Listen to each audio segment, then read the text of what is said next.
Hazte un clic. Estoy viendo aquí como el viento sacude estas palmeras, las cañas de estas palmeras. Me recuerda cuando Jesús decía: ¿qué viniste a ver? Una caña sacudida por el viento. Esta misma expresión, una caña sacudida por el viento, es una expresión de Jesús. Pero ¿qué significa y de dónde viene esta expresión, ser una caña sacudida por el viento? Esta expresión de Jesús la encontramos en Mateo 11. ¿Qué salisteis a ver al desierto? ¿Una caña sacudida por el viento? ¿O qué salisteis a ver? ¿A un hombre cubierto de delicados vestidos? Los que llevan vestidos delicados están en las casas de los reyes. Pero, ¿qué salisteis a ver? ¿A un profeta? También os digo, y más que profeta. Porque Juan es de quien está escrito: he aquí yo envío mi mensajero delante de tu faz, quien preparará tu camino delante de ti. De cierto os digo, que entre los que nacen de mujer no se ha levantado otro mayor que Juan el Bautista. Pero ¿qué significa esta expresión? ¿Y de dónde nace esta expresión? Pues esta expresión es otro dicho de la época. De eso es lo que le he venido hablando estos días. Era algo muy cotidiano de la época. También, casualmente, viene de una de estas fábulas de Esopo, que ellos utilizaban muchos. Estas cosas que decía Jesús no es que fueran palabras de él en esos pedacitos, eran fragmentos de fábulas que él las utilizaba para hacerse dar a entender a este pueblo judío. Porque, como les decía yo en el video anterior, el pueblo judío no era muy estudiado, entonces él tenía que coger cosas del común diario para hacérselas entender a ellos. Esta fábula se llama La encina y la caña. También es una fábula de Esopo que más adelante la adoptó Babrius, otro poeta griego, pero ya más adelante, por ahí más o menos como el siglo II. Por eso es que Jesús utiliza esta terminología. Pero también esto era una costumbre muy dada en la cultura rabínica. Era algo muy cotidiano para ellos. Era algo que ellos utilizaban para enseñar. Era algo muy común en la forma de enseñar de los rabinos. Por eso es que más adelante el apóstol Pablo le dice a Timoteo que se aparte de todas estas fábulas, que no le preste atención a todas estas fábulas y que se concentre en predicar el evangelio. ¿Por qué? Porque no todo era enfrascarse en eso. Jesús solo tomó fragmentos de estas fábulas de esa época, ¿sí? Babriú fue un poco más adelante, pero él adoptó esta fábula de Esopo que fue 500, 600 años antes de Jesús. Leamos la encina y la caña. Una gigante encina decía a la débil caña: el peso de un pajarito te agobia y la brisa te hace besar la tierra. En cambio mis ramas se elevan en los cielos y resisten el empuje de los vientos. La caña escuchaba, en tanto la encina remarcó: debiste crecer junto a mí para protegerte. Ella se sentía muy orgullosa porque era grande. La encina es la que da este fruto de la bellota. Es un árbol muy fuerte, muy grande, muy robusto. Siempre brotas bajo los dominios del viento. ¿Qué injusta fue la naturaleza para ti? La caña respondió: habla tu mal corazón. Es cierto que me doblo, pero no me resquebrajo. No olvides que el orgullo tiene su fin. No bien acababa de hablar cuando del horizonte sopló un huracán que arrancó de raíz a la encina, mientras que la caña seguía meciéndose, ágil y graciosa. Entonces, Jesús, ¿qué le decía o qué le quería decir cuando decía que esperabas ver una caña sacudida por el viento? Ustedes están acostumbrados a ver a todos estos rabinos, a todos estos maestros de la ley, porque aquí les dice, los salisteis a ver con cubierto de vestiduras delicadas, y ustedes están menospreciando a Juan el Bautista. ¿Por qué? Porque lo ven como una caña sacudida por el viento. Lo menosprecian, pero lo que ustedes no saben, es lo que le quería decir él detrás, es que cuando soplen los vientos, cuando vengan las tormentas, cuando vengan los huracanes, esta encina se va a resquebrajar y nunca más volverá a revivir. Se arrancará de raíz y secará el suelo. En cambio, esta caña sacudida por el viento, al final de la tormenta, siempre quedará erguida. Ahí donde ustedes lo ven todo sucio, todo andrajoso, no lo ven con esas vestiduras de los grandes maestros de la época, es mucho más fuerte y mucho más resistente que esos fariseos que se las dan de los grandes maestros y de los grandes eruditos de la época. Eso es lo que Jesús le quería decir. Pero ¿qué nos dice a nosotros eso? Nosotros a veces, a los cristianos, nos ven como si nosotros no tuviéramos problemas. Y a veces nos quieren decir como cuando los babilonios le decían a los judíos, ¿dónde está tu Dios? Cuando los veías sentados a la orilla de los ríos de Babilonia, cántale a tu Dios. A veces a nosotros nos ven así, como si no tuviéramos problemas. Sí, yo los tengo, igual que tú. Y también he sido sacudido por el viento en muchas situaciones de mi vida.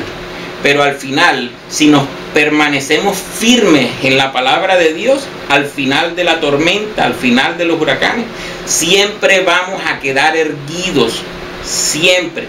Pero debemos aferrarnos siempre a la palabra de Dios, a lo que dice Dios en su palabra. ¿Por qué el apóstol Pablo más adelante le dice esto a Timoteo?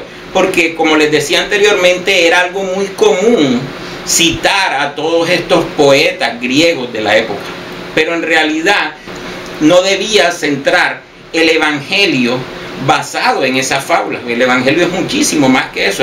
Esto eran sencillamente dichos de la época para hacerse Jesús entender, pero no era el fundamento de lo que él quería enseñar.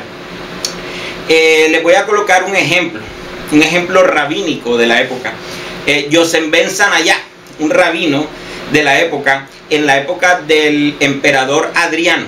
Esto fue en el primer siglo del Imperio Romano. Los judíos estaban dentro del Imperio Romano y su templo había sido destruido. Eso fue destruido aproximadamente los años 65, la fecha exacta no se sabe, entre el 60 y 65 del primer siglo. Y el templo fue destruido y ellos querían que reconstruyeran el templo nuevamente. Y a veces el Senado aprobaba la reconstrucción del templo y el emperador Adriano decía que no lo iban a reconstruir, y ellos querían armar una revuelta con esto. ¿Sí? Entonces contrataron a Yosem ben Sanayá para que les explicara por medio de una parábola, por medio de una fábula o por medio de una enseñanza, por qué razón no deberían los judíos armar una revuelta. ¿Sí? Entonces, ¿qué les dice Yosem ben Sanayá?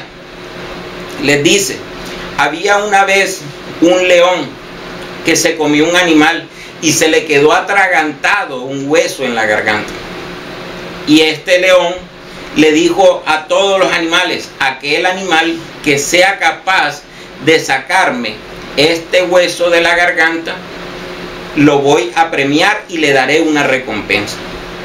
Pasó una garza y la garza le dijo al león, yo soy capaz de sacarte ese hueso de la garganta. Efectivamente el león abrió la boca, la garza metió el pico dentro de la boca del león y le sacó el hueso. Pero le dijo la garza, ¿y cuál es tu recompensa? ¿Qué recompensa me vas a dar? Ante eso el león llegó y le dijo, ¿qué más recompensa quieres? Si ya la tienes, puedes ir por todo el reino animal diciendo que metiste la cabeza dentro de un león y saliste ileso. Pero ¿qué tenía que ver eso con ellos? ¿Qué tenía que ver esto con el pueblo judío? ¿Cuál era la enseñanza que ellos querían decirle al pueblo judío? Este tipo de enseñanzas se llamaban en la época Haggadah o Mashal, pero el Mashal era algo mucho más profundo. ¿Qué era un Mashal? Como una especie de parábola. ¿Qué era una Haggadah? Eran parábolas. Era coger cosas del cotidiano, cosas del mundo real, para explicar de manera sencilla el mundo espiritual. Esto era lo que llamaban Haggadah. Otra palabra que utilizaban mucho los rabinos era mashal o mashalín en plural, pero mashal casi no se adapta a lo que es realmente una parábola, una parabolei. Parabolei quiere decir contar una anécdota en paralelo para explicar otra situación. Entonces ellos contaban una anécdota de la vida cotidiana en paralelo para explicar el mundo espiritual. Pero los mashal era, la palabra mashal traduce como explicar en su totalidad el mundo espiritual a través de una enseñanza. Sí, pero esto prácticamente pues es imposible. Por eso es que la palabra mashal no se adapta muy bien a lo que realmente es una parábola. Bueno, volviendo a lo del león, le digo, puedes ir por todo el reino animal a jactarte de eso. Pero ¿cuál era la enseñanza? La enseñanza es que aunque ellos estaban dentro de la boca del imperio romano, vivían en paz. Vivían en paz, estaban tranquilos, estaban ilesos.